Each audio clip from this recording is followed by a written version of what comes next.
Major doctor मानास ऋषिकेश से। राधे राधे, श्री हरिवंश। राधे राधे महाराज जी, आपके चरणों में कोटि कोटि प्रणाम। महाराज जी, मेरा प्रश्न ये है कि कार्य क्षेत्र में कभी कभार ऐसी परिस्थितियां आ जाती हैं कि मुझे दूसरे व्यक्ति के लिए कठोर निर्णय लेना पड़ता है, पर ऐसा करने के बाद मन अशांत हो जाता है। ऐसी हालात में मुझे क्या करना चाहिए? यदि धर्म संज्ञक कर्तव्य पालन के लिए कठोरता का बर्ताव किया जाता है तो भी पूजा ही है। समझ रहे? जैसे हमें सेवा मिली है, बहुत से जन शिष्य बने हुए हैं, कुछ विरक्त, कुछ गृहस्थ। अब हमें सूचना मिले कि आप अधर्माचरण कर रहे हैं, तो हमारे स्वभाव के विपरीत हमको प्रभाव दिखाना पड़ेगा। हमारा स्वभाव नहीं कटु भाषण करना, गुस्सा दिखाना, पर फिर हम नाटक करेंगे और आपसे ऐसा बर्ताव करेंगे कि आपको भय प्राप्त हो, अंदर से और बाहर से भी।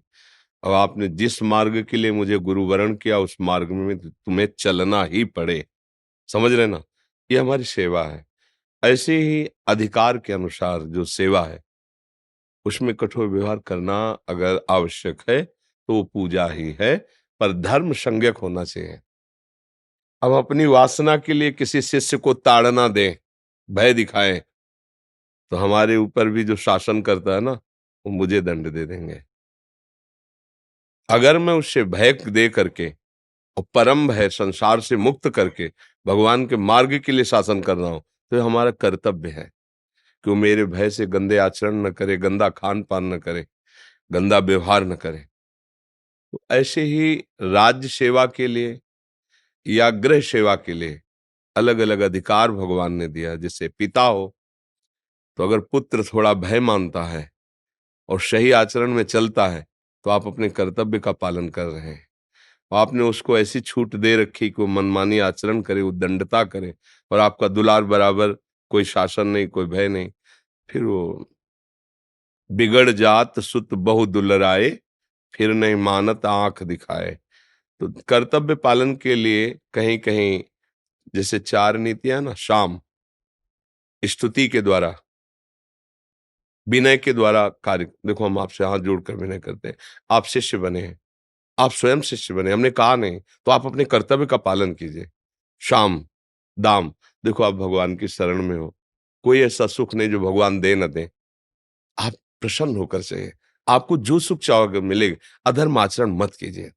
दंड, फिर आप नहीं मानते हैं तो फिर हम आपको दंडित करेंगे। जाओ 3 दिन भोजन मत पाना, 3 परिक्रमा रोज वृंदावन की लगाओ, चलो। बिल्कुल ऐसी इच्छा नहीं है, बिल्कुल ऐसा हृदय नहीं, पर रोल करना पड़ रहा है।